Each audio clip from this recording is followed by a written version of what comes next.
হাজারীবাগের সকল ট্যানারি কারখানা গত সোমবার অবিলম্বে বন্ধের নির্দেশ দিয়েছে হাইকোর্ট। ১৩ বছরেরও বেশি আগে সেই ২০০৩ সালে ঢাকার হাজারীবাগ থেকে ট্যানারি সরিয়ে রাজধানী আর বুড়িগঙ্গাকে রক্ষা করতে সাভারের ধলেশ্বরী নদীর পাশে প্রায় ২০০ একর জায়গা জুড়ে চামড়া শিল্প নগরী গড়ে তোলার কাজ শুরু হয়েছিল। কিন্তু একদিকে ট্যানারি মালিকদের সেখানে যেতে গড়িমসি, আর সরকারের শিল্পনগর গড়ে তোলার কাজে ধীর গতিতে বারবার হাইকোর্ট থেকে সময় নিতে নিতে ২০১৫ সালের জুনের মধ্যে সরে যাওয়ার সর্বশেষ সময়সীমা বেঁধে দেওয়া হয়। সময় মতো না সরে যাওয়ায় গত বছর মার্চে সরকার এক দফা পুলিশ প্রহরা বসিয়ে হাজারীবাগে চামড়া ঢোকা বন্ধ করেছিল, আর আদালত মালিকদের প্রতিদিন ১০,০০০ টাকা জরিমানা দিতে বলেছিল। কিন্তু এ পর্যন্ত সাভারে গেছে মাত্র ৩৫টি কারখানা, আর আদালতের গত ৬ তারিখের নির্দেশের পরেও কাজ চলছে এই হাজারীবাগে। ওদিকে শিল্পনগরীতে এখনো বিদ্যুৎ গ্যাস না থাকার অভিযোগ যেমন আছে, তেমনি যে পরিবেশ দূষণ ঠেকাতে সাভারে যাওয়া সরকার সেই শোধনের ব্যবস্থা এখনো করে উঠতে পারেনি। সিইটিপি বা কেন্দ্রীয় বর্জ্য শোধনাগার তৈরি করতে সরকারের ১৩ বছর লেগে গেলেও এখন পরিবেশবাদীরা বলছেন কঠিন বর্জ্য এবং লবণের মতো আরো কিছু ক্ষতিকর উপাদান শোধনের ব্যবস্থা তবু নেই তাতে। কাজেই সাভারে গেলেও বুড়িগঙ্গা ছেড়ে ধলেশ্বরীর ভয়াবহ দূষণ শুরুর ঝুঁকি তৈরি হয়েছে। আজ বৃহস্পতিবার রাজখান স্টুডিওর টেলিফোন লাইন থাকছে খোলা। প্রায় ১.৫ দশক ধরে ঢাকা থেকে এই ট্যানারি সরানো নিয়ে এত কথা, এত উদ্যোগ, পরিবেশবাদীদের আইনি লড়াই, আদালতের বারবার ডেডলাইন বেঁধে দেওয়া, এসবের লাভটা তাহলে হলোটা কি? আপনাদের প্রশ্ন ও মতামতের উত্তর দিতে রাজখান স্টুডিওতে আছেন বাংলাদেশ ট্যানার্স অ্যাসোসিয়েশনের চেয়ারম্যান মোহাম্মদ শাহিন আহমেদ, বাংলাদেশ পরিবেশ আইনবিদ সমিতি বেলার প্রধান নির্বাহী সৈয়দা রিজওয়ানা হাসান এবং পলিসি রিসার্চ ইনস্টিটিউটের জ্যেষ্ঠ অর্থনীতিবিদ ডক্টর আশিকুর রহমান। স্বাগত আপনাদের তিনজনকেই। আমি শুরু করতে চাই সৈয়দা রিজওয়ানা হাসান আপনাকে দিয়ে, যে এর মানে কি এবার সরতেই হবে হাজারীবাগ থেকে? কারণ আদালতের অনেক নির্দেশ, মানে আমরা যারা অত ভালো আইন বুঝি না, আমরা এখন খুব মানে অনেক সময় মনে হয় যে এটাই শেষ, এবারই সরতে হবে, এবারই বোধহয় আদালত শেষ কথা বলে দিলেন, কিন্তু তারপরেও চলতে থাকে প্রক্রিয়া। এটাই কি শেষ? এবার হাজারীবাগ থেকে উঠতেই হবে? আদালতের আরেকটি ধাপ বাকি আছে, সেটা হচ্ছে আপিল বিভাগ। যেহেতু আদেশটি এসছে হাইকোর্ট থেকে এবং এটি কোনো নতুন আদেশ আসেনি, এটি ২০০৯ সালের আদেশটাকে আবার রিটারেট করে বলে দেওয়া হয়েছে যে বহু সময় পার হয়ে গেছে, এনাফ ইজ এনাফ। এইভাবে আর হাজারীবাগকে আজকে এই অজুহাতে, কালকে ওই অজুহাতে, পরশু ওই অজুহাতে চলতে দেওয়া যায় না, ফলে যেতে হবে। আজকে ট্যানারি মালিকদের পক্ষে একটি সমবায় আবেদন করেছে। চেম্বার জাজ সেখানে কোনো আদেশ না দিয়ে বলেছেন রোববারে আপিল বিভাগের পূর্ণাঙ্গ বেঞ্চ এটি শুনবে। মানে তারা কি আপিল করলেন নাকি? তারা আপিল করেছেন। এখনো যেহেতু আজকে পর্যন্ত রায়ের কপিটা তাদের হাতে ছিল না বলে তারা সিএমপি করেছেন, কিন্তু আসলে রায়ের কপিটা, আদেশের কপিটা এখন চলে এসেছে, ফলে রোববারে তাদেরকে সিপি করতে হবে, কারণ আদেশের কপি চলে আসবে। মানে এরপরে আপিল শুনানি শুরু হবে। তারপরে আপিল শুনানির পর কি বিজিএমই এর ঘটনাটাই যদি মনে করি আমরা, আপিল শুনানির পর কি তারপরে রিভিউ শুনানি হবে? আমার ধারণা না। তার কারণ হচ্ছে মানে ঘটনা প্রবাহে যেটা বলে যে ট্যানারি মালিকরাও কিন্তু গত ডিসেম্বরে যখন সরকারের পক্ষ থেকে জানুয়ারি বলা হলো, তখন তারা অনুরোধ করেছিলেন যে আরো কিছু সময় দেওয়ার জন্য। সে প্রেক্ষিতেই সরকার ৩১শে মার্চ বলেছিল, এবং সে প্রেক্ষিতেই আমরা আদালতে গেছিলাম যে সরকার একতরফাভাবে সময় কি করে বাড়ায় আদালতের অনুমতি না নিয়ে। এরকম ক্ষেত্রে রিভিউ তারা করবেন না বলেই আমার বিশ্বাস, কারণ সরকারও অনেক দূর এগিয়েছে, আর তারাও সরকারের বেঁধে দেওয়ার সময়সীমা সংবাদ মাধ্যমে আমরা জেনেছি যে তারা মেনে নিয়েছেন। ফলে যদি ধরেন এই রোববারেও হয় আর সরকারের সময়সীমা হয় ৩১শে মার্চ, এর মধ্যে তো আর তেমন কোনো বেশি সময় নেই। ফলে আমার ধারণা যে বুদ্ধিমানের কাজ হবে চলে যাওয়া, কিন্তু আমার মনে হয় সরকারেরও তো কয়েকবারের ডেডলাইন এর আগে উপেক্ষিত হয়েছে। একটা কথা মনে রাখতে হবে নবনীতা, যে আদালতে কিন্তু ট্যানারি মালিকদের পক্ষ থেকে সময় চাওয়া হয় না। আদালতে এ পর্যন্ত যতবার সময় চাওয়া হয়েছে শিল্প মন্ত্রণালয় তাদের পক্ষে চেয়েছে। হ্যাঁ, ফলে শিল্প মন্ত্রণালয় যেহেতু একটি অবস্থান নিয়েছে যে আর কাছে আমরা ঢুকতে দেবে না, এবং ৩১শে মার্চের পরে আর এক্সটেন্ড করবে না, এটা তার হাতেও নেই, এটা আসলে আদালতের হাতে। রিভিউ পর্যন্ত আমি আশঙ্কা করি না, তবে আপিল তো মানুষের আইনগত অধিকার, এটা তো আর কিছু বলার নেই। আমি আসবো এরপরে আপনার কাছে এটা জানতে যে শিল্প মন্ত্রণালয়ই যদি বারবার সময় চাইলো, তাদের প্রস্তুতি নিয়ে তো নিশ্চয়ই আমি ধারণাই করি মোহাম্মদ শাহিন আহমেদও কথা বলবেন যে কতটা প্রস্তুত হয়েছে সাভারের শিল্পনগর। আর আমি আসলে সৈয়দ রিজওয়ানা হাসান আপনার কাছে এটাও জানতে চাইবো যে শিল্প মন্ত্রণালয় বারবার সময় নিল, তাহলে আবার ট্যানারি অ্যাসোসিয়েশনের মানে ট্যানারি মালিকদেরকেই কেন জরিমানা করা, সেটাও নিশ্চয়ই জানতে চাইবো। মোহাম্মদ শাহিন আহমেদ, মানে আপনারা কি আসলে তো এটা নিশ্চয়ই আইনে যে আসলে একটা অদীর্ঘ সময় অপেক্ষা করার সুযোগ আছে, সেটা বুঝেই আসলে খুব ধীরে ধীরে এগুচ্ছেন আপনারা। কারণ আজকেও আমি পত্রিকায় পড়ছিলাম জানুয়ারির রিপোর্ট যে এখনো অনেকে সাভারে যে প্লট পেয়েছেন সেখানে মাটি ভরাটা শুরু করেননি, কিন্তু এখানে তাদের চালু কারখানা আছে। ব্যাপারটা কি এরকম?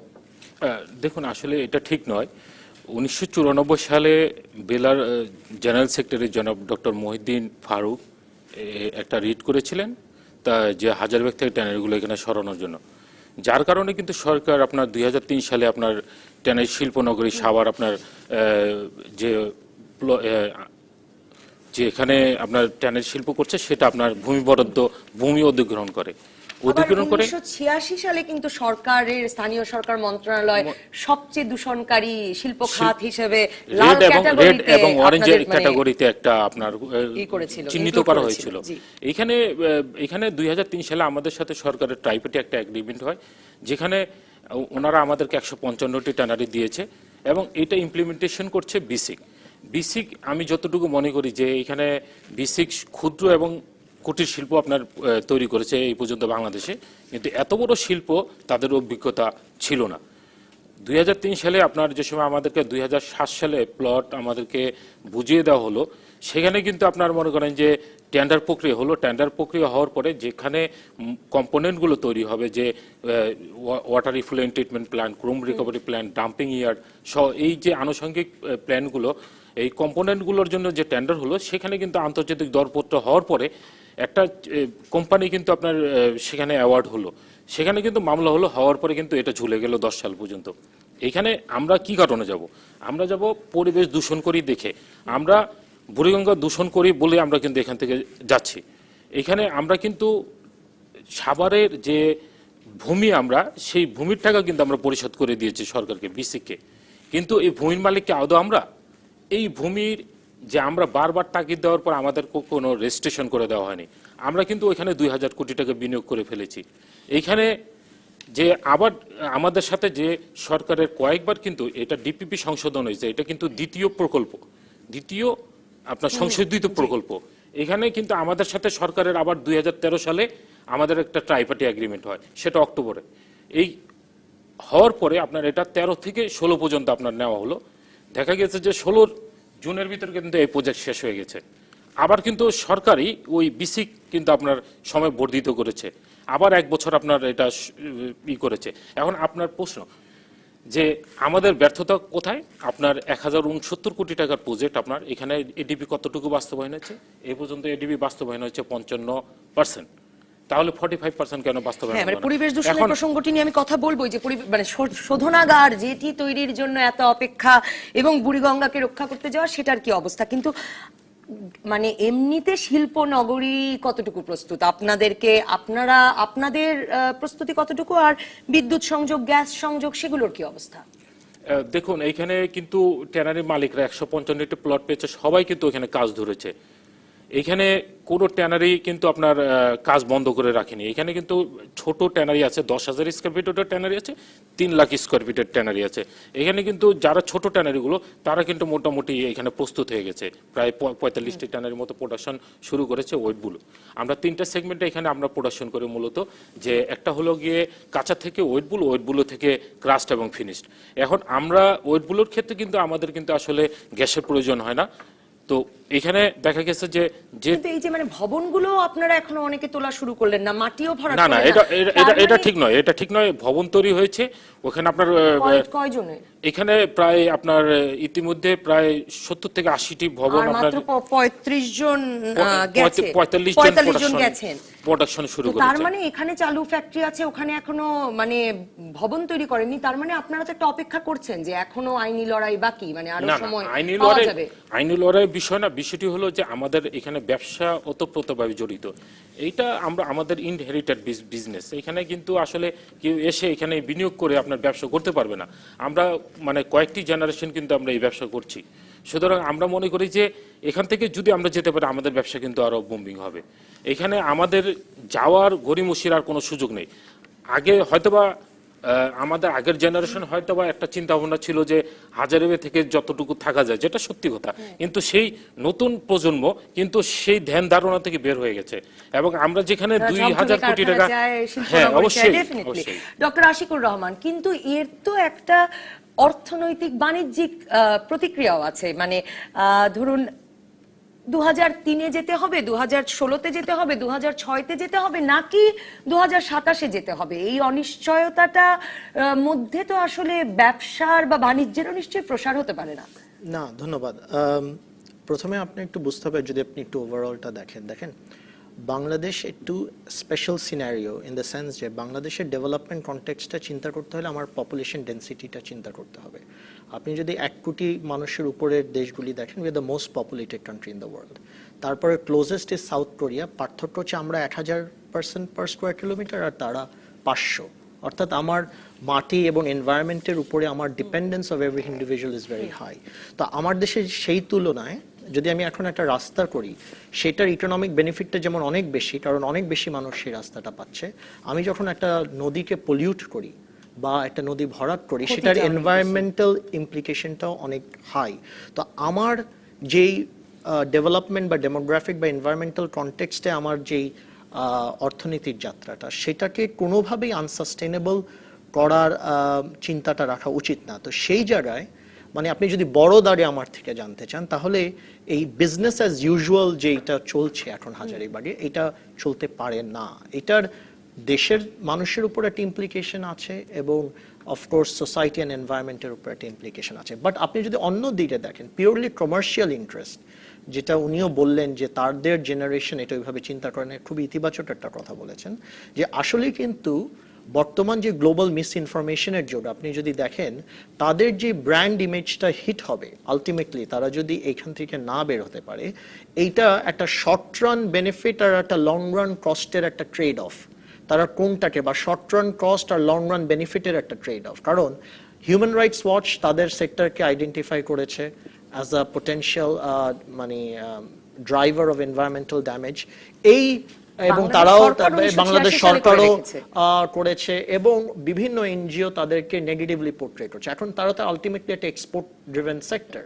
তারা আমাদের গার্মেন্টসের পর বলা যেতে পারে one of the pillars of our export. আমরাও চাই আমাদের যে গার্মেন্টসের যে কনসেন্ট্রেশনটা গার্মেন্টসের উপর, সেখান থেকে বেরিয়ে তাদের সেক্টরটা প্রায়োরিটাইজ করছে চামড়া শিল্পকে। এক্স্যাক্টলি। সো তাদের নিজেদের সাস্টেইনেবিলিটির জন্য বা লং রান গ্রোথের জন্য এই শর্ট রান কস্টটা তাদের, যারা ইন্ডাস্ট্রির বলা যেতে পারে এক ধরনের গার্ডিয়ান, তাদের এটা বিয়ার করতে হবে। হ্যাঁ, এখন ওনাদের কিছু লেজিটিমেট কনসার্ন থাকতে পারে, যেটা হয়তো প্রশ্নটা আইনের না, বা প্রশ্নটা হচ্ছে গভর্নমেন্টের সাথে তাদের মিসম্যাচ।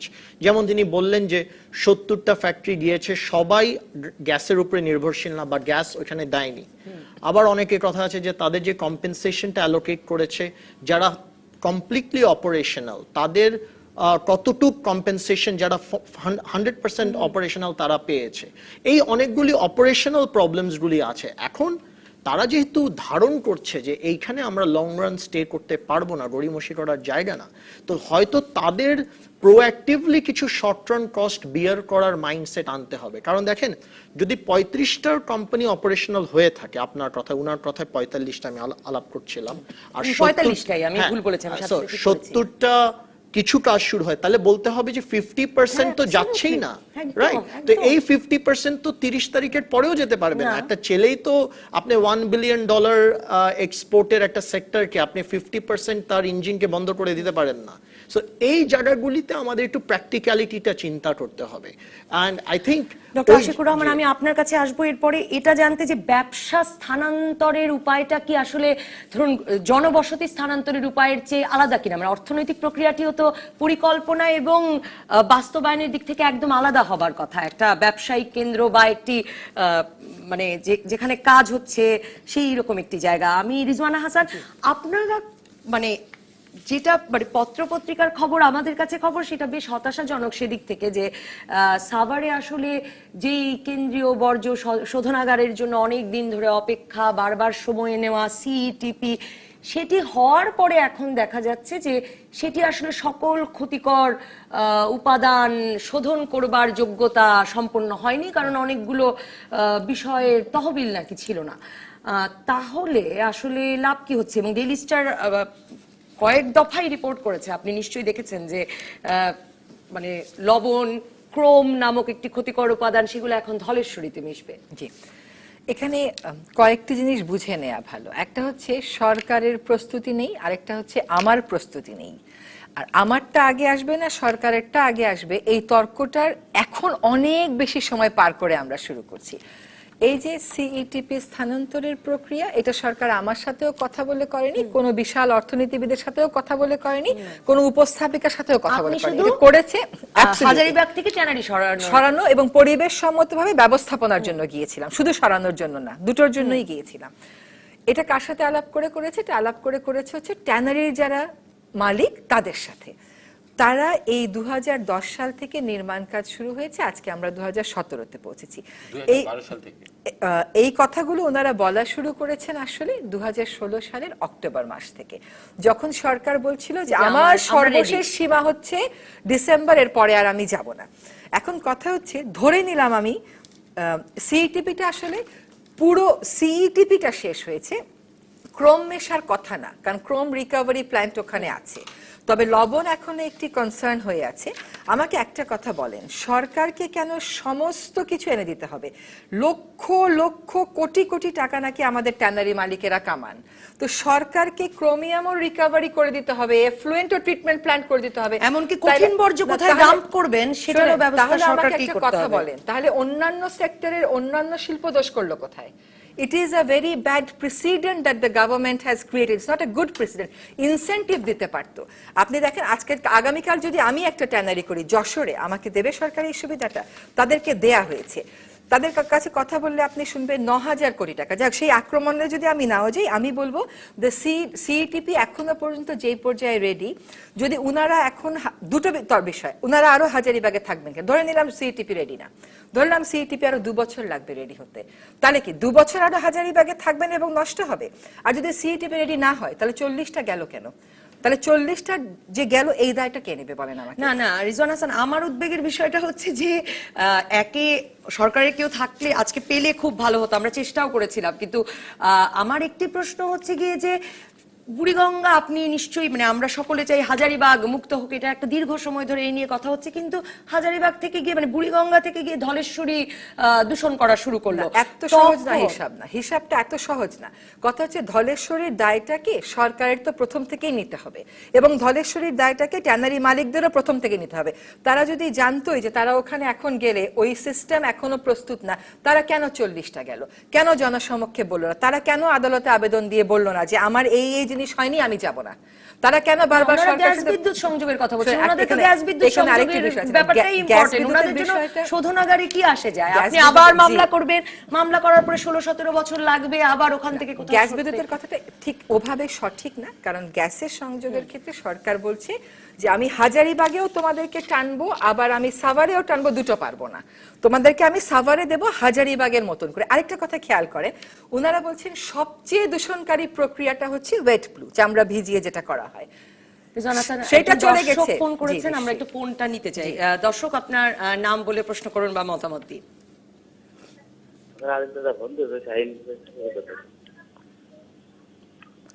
আপনি বলুন দর্শক। আসসালামু আলাইকুম। ওয়ালাইকুম আসসালাম। আমার প্রশ্ন হচ্ছিল কি, আমরা ছোট ব্যবসায়ী করছেন, আমি গোপালগঞ্জ থেকে বলছি। জি বলেন। আমার যে ছোট ব্যবসায় আমরা তো খুব সমস্যার মধ্যে আছি, বুঝছেন? এই ট্যানারি সরানো নিয়ে এমনি আমাদের টাকা দেয় না, খুব এই যে আড়তদাররা খুব সমস্যার মধ্যে আমরা আছি, বুঝছেন? আপনি আমাদের অবস্থা ট্যানারি খুব খারাপ। আমরা প্রশ্নটা শাহিন ভাইয়ের কাছে, আর সভাপতি শাহিন ভাইয়ের কাছে আমার প্রশ্নটা। ক্ষুদ্র চামড়া ব্যবসায়ী উনি আমরা খুব একজন। ক্ষুদ্র ব্যবসায়ী খুব বিপদের মধ্যে আছি, বুঝছেন? আমরা এমনই অবস্থা আমাদের, না যাওয়ার মতন অবস্থা হয়ে যাচ্ছে আমাদের ব্যবসা। আমরা আচ্ছা, চামড়া পাই না, মানে ওই যে চামড়া ঢুকতে দেওয়া হচ্ছে না নতুন করে হাজারিবাগে, সেই সংকটের কথা বলছেন? এই জন্য আমরা খুব বিপদের মধ্যে আছি। জি জি, ধন্যবাদ দর্শক ফোন করবার জন্য। আমি একটা বিরতি নিয়ে এসে এই প্রশ্নটির উত্তর নেই। আর আমরা শুনছি যে সেখানকার শ্রমিকরাও, তারাও স্থানীয়ভাবে হাজারিবাগের বাসিন্দা। ডক্টর আশিকুর রহমান সেটাও জানতে চাইবো যে অনেকের আয় রুজিরও তো একটা ব্যাপার আছে, যেটা সবসময় যুক্তি হিসেবে আসে। দর্শক থাকুন রাজকাহনে। ফিরে এলাম রাজকাহনে। দর্শক প্রশ্ন করেছিলেন, তিনি আরেকজন দর্শক আছেন। দর্শক নাম বলে প্রশ্ন করুন বা মত দিন। আসসালামু আলাইকুম, আমি মাহবুব বলছিলাম সাভার থেকে। বলুন। আমার প্রশ্নটা হচ্ছে যে আমি অ্যাকচুয়ালি যে পরিবেশ দূষণ, মানে পরিবেশ রক্ষা বা দূষণ যাই বললেন না কেন, এগুলো আসলে আমি একজন সাধারণ একজন জনগণ, তো আমার এই ব্যাপারগুলো মাথায় ঢুকছে না। তবে হ্যাঁ, পরিবেশ দূষণ রক্ষার জন্য ট্যানারি স্থানান্তর করা উদ্যোগতা আমি স্বীকার করি, কিন্তু প্রবলেমটা হচ্ছে যে এখন এই যে ট্যানারি স্থানান্তর নিয়ে যে আমাদের বহুটা হচ্ছে, মানে ট্যানারি মালিক বলেন, গভর্নমেন্ট বলেন, মানবাধিকার সংস্থা বলেন, তারপর হচ্ছে যে দীর্ঘমেয়াদী আইনি পরিকল্পনা যেটা বলেন, এতে দেখা গেল যে আলটিমেটলি হয়তো যারা আছেন এখানে তাদের কারোরই কোনো ক্ষতি হচ্ছে না, কিন্তু ক্ষতিতে পড়তেছি আমরা। কারণ হাজারিবাগের যে দুর্গন্ধ যেরকম একটা কন্ডিশন ছিল, এটা কিন্তু ধীরে ধীরে ট্যানারির আশেপাশে ছড়িয়ে, যেমন হয়তোবা ট্যানারি। আচ্ছা, আপনি সাভারবাসী হিসেবে আপনি চিন্তিত যে হাজারিবাগ, আমরা এই নিয়ে আলোচনা শুরুও করেছিলাম যে হাজারিবাগের দূষণ, এবং আপনি দুর্গন্ধের কথাটিও বলেছেন, সেটা আসলে আপনার শহর সাভারে চলে যাবে কিনা। শাহিন আহমেদ এর আগের প্রশ্ন করেছিলেন একজন ক্ষুদ্র চামড়া ব্যবসায়ী গোপালগঞ্জ থেকে, সম্ভবত নাসির। তিনি বলছিলেন যে তারা তো মানে নাদিম, তাদের তো খুব সমস্যা হয়ে গেছে। দেখুন, এখানে কিন্তু হাজারিবাগে তো কাজ চলছে, মানে আপনাদের তো কোনো হাইকোর্টের মানে নির্দেশ, নিষেধাজ্ঞা, সরকারের ডেডলাইন, তাতে তো কাজ বন্ধ হচ্ছে না। বিদ্যুৎ, গ্যাস, পানি সব আছে, যেগুলো কেটে দিতে বলেছিল হাইকোর্ট। দেখুন, এখানে কিন্তু ফুল মেশিনারিজ কাজ করছে। আমাদের যে লক্ষ লক্ষ লোক কিন্তু আপনার এই চামড়া ব্যবসার সাথে জড়িত। যেমন ফিল্ড পর্যায় থেকে একটা ফরিয়া চামড়া সংগ্রহ করে এটা ব্যাপারীর কাছে নিয়ে আসে, ব্যাপারী এটা আবার আড়তে নিয়ে আসে। এখানে লক্ষ লক্ষ লোক জড়িত। এখানে যেহেতু আপনার এখানে হাজারিবাগে চামড়া ঢুকতে দিচ্ছে না 1 তারিখ থেকে। পরিসংখ্যান আছে আসলে কত লক্ষ লোক জড়িত? এখানে প্রায় আমরা বলি 10 লক্ষ লোকের মতো এখানে জড়িত। কারণ এখানে স্লটিং যে করছে সেও আছে, মাংস ব্যবসায়ী থেকে শুরু করে সবাই কিন্তু এই পেশার সাথে জড়িত। এখানে একটা বিশাল একটা আপনার গ্রুপ আছে, এখানে ক্লাস্টার। তো এইখানে আপনার মনে করেন যে যেখানে পয়লা মার্চে থেকে কিন্তু চামড়া ঢোকা বন্ধ করে দিয়েছে হাজারবাগে, যার কারণে কিন্তু যারা সরকার শিল্প মন্ত্রণালয় একটা ঘোষণা দিয়েছে যে 31 মার্চে আপনাদের কাজ শেষ করতে হবে, 31 মার্চের ভিতরে আমাদেরকে এখান থেকে শিফটিং করতে হবে। এইখানে 1 জানুয়ারি যে মাননীয় সচিব মহোদয় যে আমাদেরকে আলটিমেটাম দিয়েছিল, তার প্রেক্ষিতে কিন্তু ওনারা একটা আবার রিট করেন। রিট করার ফলে কিন্তু মাননীয় আদালত যে বলেছে যে হাজারিবাগের বিদ্যুৎ এবং গ্যাস লাইন, গ্যাসের সংযোগ বন্ধ করে দেওয়ার জন্য, যার কারণে আজকে আমরা আবার এটার আপিল করার জন্য উদ্যোগ নিয়েছি। যে আপিলের প্রেক্ষিতে আপনারা আশা করছেন যে চামড়াও আবার ঢুকতে পারবে হাজারিবাগে? না, চামড়া আমরা ঢোকার জন্য বলছি না। আমরা চাই যে আমরা 3টা সেগমেন্টে কাজ করি। বিশেষত আমরা ওইখানে অনেকগুলো ট্যানারি ওয়েটগুলো, যেটা সবচেয়ে পলিউশন করে 70% চামড়া পরিবেশের, সেটা কিন্তু আমরা এই মাসের ভিতরে 45টি কারখানার কাছে কেন এরা গিয়ে এখন চামড়া বিক্রি করছেন না? ওনারা তো আপনার ওয়েট ব্লুটা করতে পারছে, ওখানে কিন্তু ক্রাস্ট এবং ফিনিশড করতে পারছে না। আমি যদি ক্রাস্ট এবং ফিনিশড চামড়া না করতে পারি, তাহলে কিন্তু আমি এক্সপোর্ট করতে পারছি না।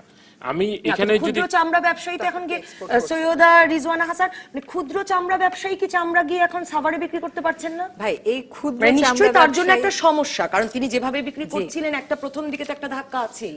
ক্ষুদ্র চামড়া ব্যবসায়ী আর শ্রমিক এরা আসে হচ্ছে যখন সব প্রক্রিয়া আপনি এগিয়ে নিয়ে যাবেন, তখন এদেরকে সামনে ঢাল হিসাবে এগিয়ে। কতগুলো কথা ক্লিয়ার হওয়া খুব জরুরি। একটা হচ্ছে, যদি সিইটিপিটা কার্যকর না হয় তাহলে এই 45টার যাওয়া উচিত ছিল না। উচিত ছিল না, ট্যানারি। না, না, কিন্তু সৈয়দা রিজওয়ানা হাসান, আপনার সাথে আমাকে একটু তর্ক করতেই হচ্ছে। আপনি বারবার যেটা বলছেন যে সিএটিপি কার্যকর না হলে যাওয়া উচিত না, মানে আপনি আমাকে যদি একটু বুঝিয়ে বলেন, সিএটিপি তো হচ্ছে গিয়ে বর্জ্য শোধনাগার, মানে পরিবেশ যাতে উন্নত থাকে সেটার ব্যবস্থা করবে। হাজারীবাগের ব্যবসায়ীদের তো কখনো সেটা প্রধান দাবি ছিল না, তারা তো হাজারীবাগে এগুলোর মাথায় না রেখে, এটা তো সরকার এবং আপনাদের মাথা ব্যথা ছিল, কিন্তু আপনি তো আর বাস্তবায়ন করতে পারবেন না, মানে সরকার করলো না তারা কেন? এখন এই যুক্তিটা এই জন্যই দেখাচ্ছেন যে সাভার প্রস্তুত না, তাই আমি যাব না। সেখান থেকেই আমি কথাটা বলছি, যদি প্রস্তুত নাই হয়ে থাকে আর এটা সেটি ঠিক নয়, এটা ঠিক না। আপনি যে বলছেন যে আমরা যাব না, আমরা কিন্তু 2000 কোটি টাকা বিনিয়োগ করেছি, আমাদের বিল্ডিং গুলো আমরা কনস্ট্রাকশন করছি। এখানে আমরা কিন্তু, আমি আগেই বলেছি যে 10,000 স্কয়ার ফিটের প্লট আছে, 20,000 স্কয়ার ফিটের প্লট আছে এবং 50,000 থেকে 3 লাখ স্কয়ার ফিট প্লট আছে। এখানে আমার বড় ট্যানারিগুলো কাজের পরিধি বড়। এখানে আপনার একটা কাজের আমাদেরকে লেআউট, ধীরগতির ব্যাপারটি তো অবশ্যই একরকম মেনে নিতেও হবে। বেসিক আমাদেরকে লেআউট দিয়েছে 2015 সালে। আমরা 2015 সালে 1 জানুয়ারি থেকে ওখানে কাজ শুরু করেছি। আজকে এখানে 2 বছর শেষ হয়েছে, কিন্তু বড় ট্যানারিগুলো তো একটু কাজের আপনার শুনেন, সময় আপনি লাগবে। যদি যাবেনই তো আপিলটা করছেন ওখানে কেন? আপনি যদি জানেন তো আপনি আপিল করেন আমার না, সময়ের আপনি চলে যান। তাহলে গ্যাস দেন আমাকে। শুনুন, আপনাকে আমাকে তো বলা বিদ্যুৎ হচ্ছে, দেন। আপনাকে তো আমাকে বলা যে utility আপনাকে তো facility বলা গুলো হচ্ছে সেটা দেন আপনাকে আমাকে। গ্যাস দেবে, আপনাকে না, দুই না, জায়গায় না, গ্যাস দিতে পারবে না, হয় না, যাবেন ঠিক আছে। সাভারে নতুবা না, থাকবেন। আমার ওখানে গ্যাস, আমরা গ্যাসের জন্য আমরা মাননীয় জ্বালানি সচিব মহোদয়ের সাথে দেখা করেছি, মন্ত্রী মহোদয়ের সাথে দেখা করেছে, আমরা পেট্রো বাংলা চেয়ারম্যানের সাথে দেখা করেছি। কিন্তু আপনার তো আজকে 1 বিল্ডিং বছর তৈরি ধরে হয়নি, গ্যাস নিয়ে চিন্তা কেন? মানে আপনার- আপনার তো কালকে গ্যাস দিলে আপনি চালু করতে যে পারবেন না। ট্যানারিগুলো আপনার প্রস্তুত হয়েছে তাদের আপনি গ্যাসের সংযোগ দিবেন না? সৈয়দা রিজওয়ানা হাসান, কিন্তু 1 মার্চ থেকে শিল্প মন্ত্রণালয় চামড়া ঢুকতে দিচ্ছে না হাজারীবাগে। ওটা 1 মার্চ না, ওরা বলেছিল 31 জানুয়ারি। এটা 1 জানুয়ারি সরকারি বলছেন, 31 জানুয়ারি। এখানে কতগুলো কথা একটু ক্লিয়ার হয়ে নেওয়া দরকার। একটা হচ্ছে সাভার, ওনাদের এখনকার যুক্তিটা হচ্ছে, আজকে ওনারা যে আপিল করেছেন সেখানে ওনাদের বক্তব্য হচ্ছে যে সাভারে এই নেই, এই নেই, এই নেই, এই নেই, তাই আমরা যাব না। সেখান থেকে আমি বলছি যে এত কিছু যদি না থাকে তাহলে 40 জন চলে গেল কেন? তার মানে তারা এখন গিয়ে ধলেশ্বরী দূষণ করছে, এটা তো হওয়া উচিত ছিল না। আপনারা আদালতে এই মামলার পার্টি, আপনারা আদালতে গিয়ে বলতেন, আপনারা সরকার আপনাদেরকে গ্যাস Zero discharge এর সরকার দায়িত্ব আমাদের না। দূষণ তো সরকার আপনার আপনাদেরকে interest, সেখানে দূষণ তো ট্যানারি মালিকদের সরকার interest না। আপনাকে গ্যাস দিচ্ছে না, আপনি সরকারের বিরুদ্ধে মামলা করেন যে গ্যাস দিচ্ছ না, ওদেরকে আমার ব্যবসা এখানে তা তো হতে পারে না। আপনি আপনার আইনগত অধিকার অ্যাসার্ট করুন, আসলে ওদেরকে গ্যাস দেবে, ওরা 2 জায়গাতেই চায়। ওরা বলছে তোমাকে এখানে কেটে দিই, আমি ওখানে দেব। আরেকটা হচ্ছে, যদি সাভারকে আমি ধরেও নেই অপ্রস্তুত, সব দিক থেকে না, যদি ধরেও নেই আমি অপ্রস্তুত, তাহলেও আজকে যাদেরকে বন্ধ করে দেয়া হবে এরা কিন্তু আগামী 1 বছরের মধ্যে যেতে পারবে না, কারণ তারা যারা কোনো প্রক্রিয়াই শুরু করেনি। আমরা সাভারে গেছি, হেঁটেছি, দেখেছি, এগুলা বলে লাভ নেই। এখন মুশকিল হলো, যে 2টা বর্জ্য শোধনাগার তৈরি হয়েছে সেগুলো যদি এখন চালু করা না যায়, আপনার বাসার এসি 2 মাস বন্ধ থাকলে তারপরে আবার আপনাকে গরমকাল আসলে সার্ভিসিং করতে হয়। 45টা কারখানা পুরোপুরি চালু না হলে 45টা না, অন্তত 70টি কারখানা পুরোপুরি চালু না 10,000 হলে ঘনমিটার চলবে না। বর্জ্য দরকার। এবং এইটার অবস্থা হবে কলকাতার ট্যানারি এস্টেটের যে অবস্থা হয়েছে সেরকম। আরেকটা কথা হচ্ছে, মানে কি এই সিএটিপিটি যেটা বসিয়েছে সেটাও নষ্ট হয়ে সেটা যাবে? বসে যাবে এবং এটা চলবে না। এবং এইটাও হচ্ছে দেরিতে যাওয়ার আরেকটা কারণ। এখন লবণের কথায় আসেন, আমার কথা হলো যে তোমার লবণটা তুমি কেন বাবা পরিশোধ করতে পারবে না? যখন সিইটিপির পরিকল্পনাটা হয়, আমাকে সাথে নিয়ে হয়নি, উনাকে বা আপনাকে, উনাকে সাথে নিয়েছে, তখন কেন উনি বলেন নাই? উনারা চিঠিপত্রগুলো দেখেন, সেটা 2016 সালে। ভাই এগুলো বলে লাভ নেই। আর 2000 কোটি টাকার এগুলো হচ্ছে একটা শুভঙ্করের ফাঁকি। সিটিপির মডিউল আমরা আনিনি, সিটিপির মডিউল আপনারা এনেছেন। আপনারা কিন্তু এখন শুনেন, রিজওয়ানা হাসান, আপনাকে সাভার থেকে আমাদেরকে যে দর্শক ফোন করেছিলেন তার প্রশ্নের উত্তর আসলে আমি একরকম দিব। সুনির্দিষ্টভাবে দিতেই হবে, কারণ আমি এটাই দেব, আমার মূল অবশ্যই প্রশ্ন। দেব। যে মানে কি এরকম যে এরপরে ধলেশ্বরী দূষণ হবে, আপনারা আরেকটি মামলা করবেন, এরপরে 16 বছর 17 বছর মামলা চলবে, সাভারের যে দর্শক, এটার আমি উত্তর দিতে পারি। আমরা দেব না। সাভারের না, উত্তর আমরা নিশ্চয়ই। দিতে পারি কিন্তু- যে কেন দূষণ হচ্ছে ওখানে, কেন দুর্গন্ধ হচ্ছে ওখানে। আমাদেরকে ডাম্পিং ইয়ার্ড করে দেওয়ার কথা, কিন্তু ডাম্পিং ইয়ার্ডের কাজ জিরো। সেখানে আমরা যে সলিড ওয়েস্ট আমাদের জেনারেট হচ্ছে ডেইলি, সেখানে কিন্তু ওইখানে ডাম্পিং করা হচ্ছে, যার কারণে অতি দুর্গন্ধের কারণে আপনার কিন্তু এখানে পরিবেশের একটা বিপর্যয় হচ্ছে। পড়ছিলাম কঠিন বর্জ্য ব্যবস্থাপনা, ক্রোম নামক না, একটি ক্রোম আছে, ক্রোম আছে, ব্যবস্থাপনা, ক্রোম এবং আছে। Chrome, No, that's a propaganda. Chrome আছে। আর লবণ is এটা this. আরেকটি যেগুলো নেই। ডক্টর আশিকুর রহমান, একটা ফোন আছে, দর্শক ফোন করুন, ফোনে বলুন আপনার প্রশ্ন বা মতামত। আসসালামু আলাইকুম। জি বলুন। ওয়ালাইকুম আসসালামু আসসালাম, আলাইকুম। হ্যালো, শুনতে পাচ্ছি, আপনি আপনার প্রশ্ন করুন। আমি আমি আব্দুল হামিদ বলছি। আমার নাম আব্দুল হামিদ, আমি ঢাকার কামরা নিচর থেকে বলছি। জি, শুনতে পাচ্ছি। হ্যাঁ, ঢাকার হাজারীবাগে যে তারাই স্থানান্তর ব্যাপারে আমি রেজওয়ানা হাসান সাহেবের কাছে, ম্যাডামের কাছে একটা প্রশ্ন করছি। সেই প্রশ্নটা হচ্ছে, এখানে লক্ষ লক্ষ লোক এখানে এনরোলমেন্ট আছে, জড়িত আছে ব্যবসার জন্য, কাজের জন্য, যে ওখানে যারা টেন্ডার শিফটিং হবে, গ্যাস লাইন দেয় নাই, গ্যাস সংযোগ দেয় নাই, এখন ওখানে গিয়ে শ্রমিকগুলো থাকার আবাসন কি, এবং তারা এই এখন যে বেকারত্ব হচ্ছে লক্ষ লক্ষ টাকা তাদের জন্য ইয়ে করছে, এখন এটার জন্য উপায় কি হবে? কাছে আমি ধন্যবাদ আপনাকে ফোন করবার জন্য ডক্টর আশিকুর রহমান। আমি আসবো সৈয়দা রিজওয়ানা হাসান। একটু তথ্য দিয়ে রাখতে চাই যে আপনাদের সহ আন্দোলনকারী বলবো, পরিবেশ আন্দোলনই করেন, বাংলাদেশ পরিবেশ আন্দোলন বাপা, তারা 30শে ডিসেম্বর সংবাদ সম্মেলন করে তাদের জয়েন্ট সেক্রেটারি শরীফ জামিল জানিয়েছেন যে তারা তার আগের শুক্রবারে, মানে আগের দিন ভিজিট করে এসেছেন সাভার, এবং তারা দেখেছেন ওয়েস্ট ম্যানেজমেন্ট প্ল্যান, মানে কঠিন বর্জ্য ব্যবস্থাপনা, ক্রোম ট্রিটমেন্ট প্ল্যান্ট এবং সল্ট পিউরিফিকেশন প্ল্যান্ট সেখানে কাজ করছে না বা সেখানে নেই, মানে সেগুলো করা হয়নি। আমি কাজেই সেটাও আপনার কাছে শুনতে চাইবো ডক্টর আশিকুর রহমান।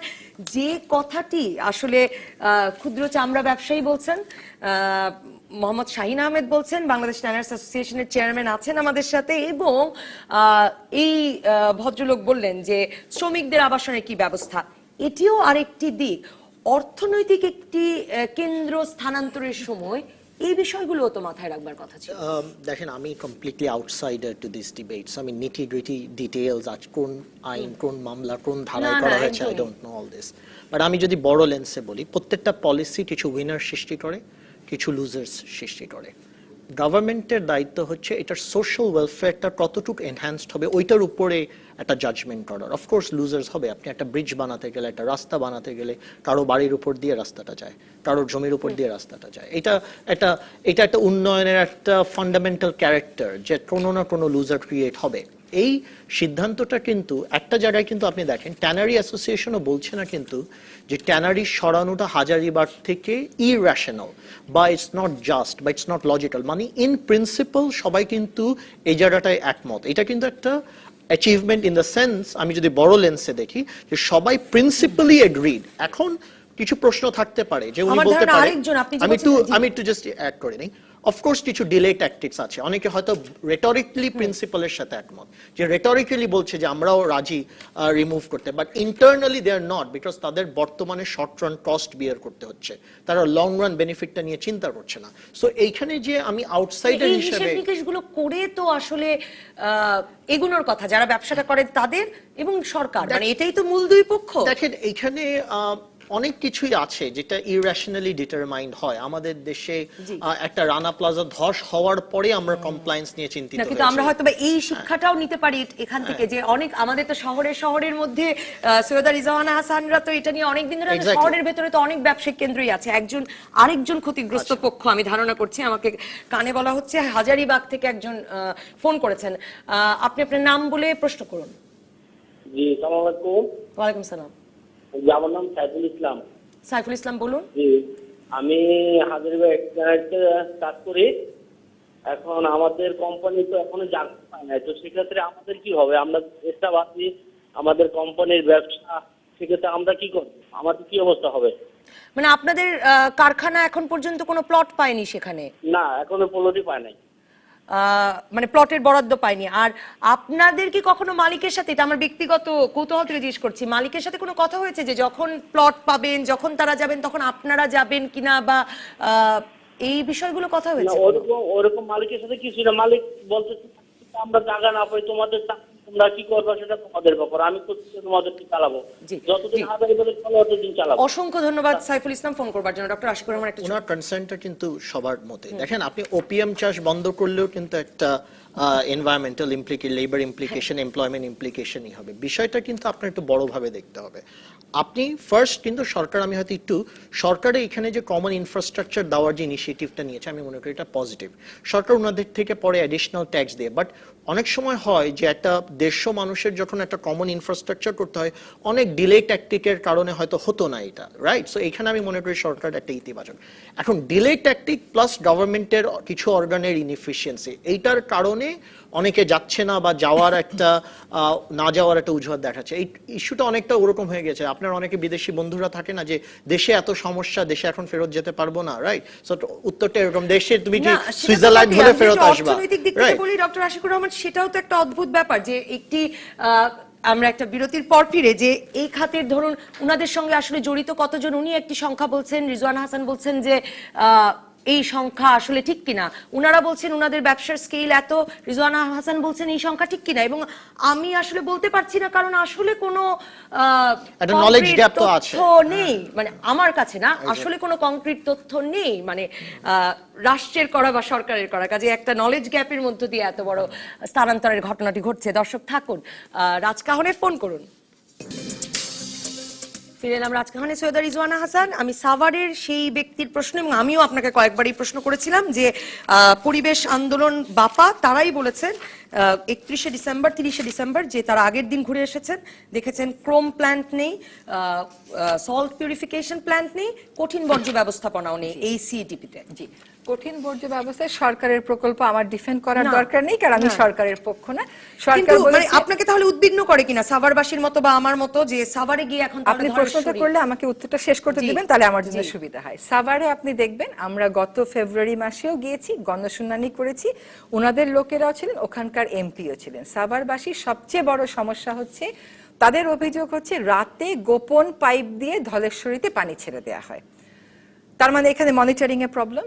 এবং আমি নিজে দেখে এসেছি ক্রোম রিকভারি প্ল্যান্ট আছে, কাজে আমার নিজের চোখকে তো আর আমি অবিশ্বাস করবো না। কত তারিখ দেখেছেন? আমরা নভেম্বরে গেছি, নভেম্বরে আমরা ঢাকাতে মিটিং করেছি, তবে সল্টের কোনো ব্যবস্থা নেই। সরকার এখন বলছে সল্টের দায়িত্ব তারা ট্যানারি মালিককে দেবে। সাভারের মানুষের মেইন প্রবলেমটা হচ্ছে যে তাদেরকে বুঝিয়ে শুনিয়ে রাজি করা হয়েছিল তোমাদের চাকরি দেয়া হবে, তারা এখন বুঝতে পারছেন যে সরকার সেইভাবে করে মনিটর করবে না। উইথ আপনি সব সেক্টর ট্যানারি ভুলে যান, যাদের সাধারণ কারখানা আছে, ইটিপি আছে, তারা কি ইটিপি চালায়? তারা ইটিপি চালায় কিনা বলে?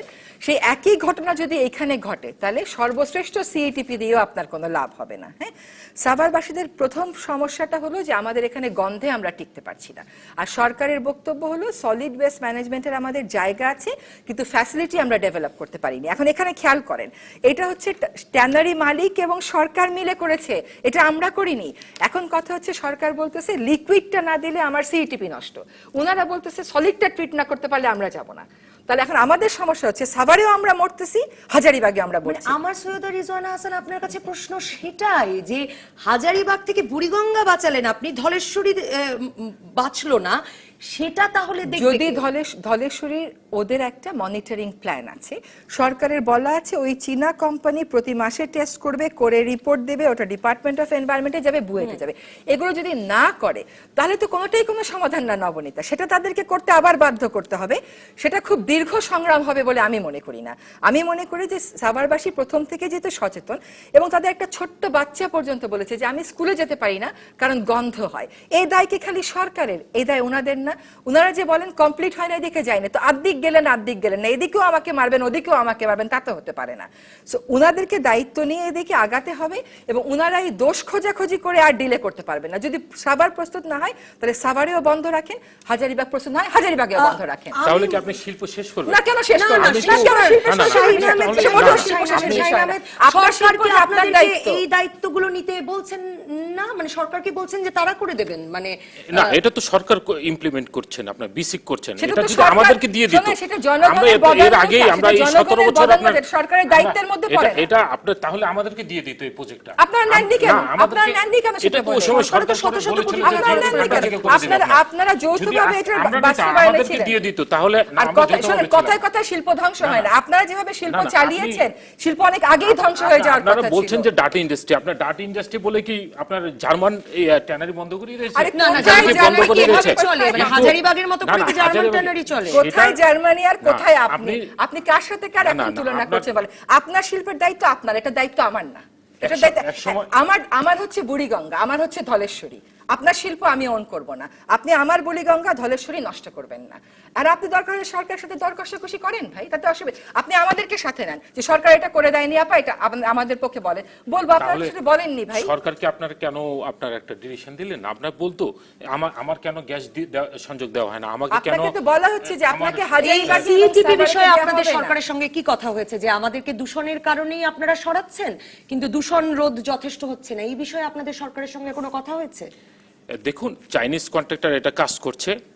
গত মাসেও কিন্তু চাইনিজ কন্ট্রাক্টর 50 লক্ষ টাকা জরিমানা দিয়েছে ও পরিবেশ অধিদপ্তর আপনার প্ল্যানটি করেছে তাদের, কারণ তারা রাতে পানি ছেড়ে দিয়েছে এবং সেটা নিউজও ডেইলি স্টার লিড করেছিল।